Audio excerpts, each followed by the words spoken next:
Welcome. All right, that was creepy. Anyway, hi, I'm Doug, and today we're going to be talking about two of the most basic, fundamental components of the poem. These two things are the line and the stanza. But first, the line. Now, a line is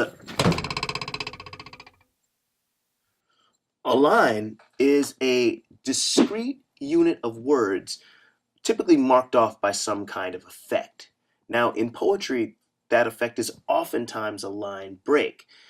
Now, something important to remember, a line is not necessarily the same thing as a sentence.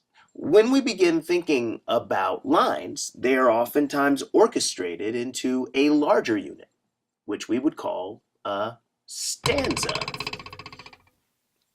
A stanza seems a lot like a paragraph, but it's not. A stanza is a collective unit of lines, and they come in all kinds of different lengths. Some poems use regular lengths of stanzas, say a stanza of 3 lines. We call that a tercet. A stanza of 5 lines, or a stanza of 6 lines. We call that a sestet, right? So stanzas can be regular or they can be irregular. Some poems have a stanza of 2 lines followed by a stanza of 4 lines. Now, what creates the difference?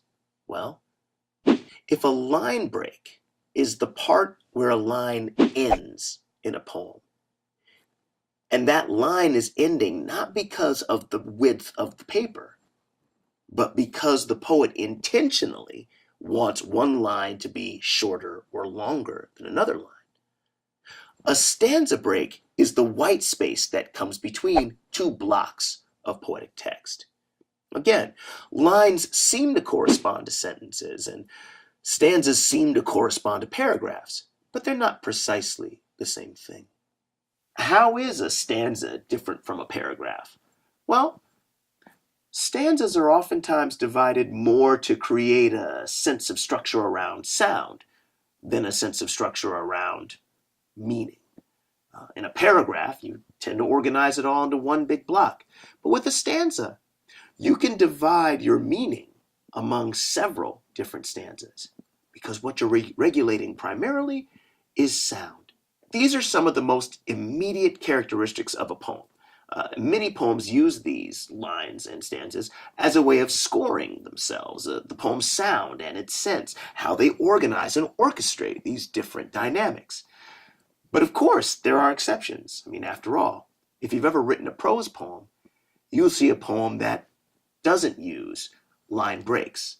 Instead, it uses the width of the page, just like a prose piece from a novel.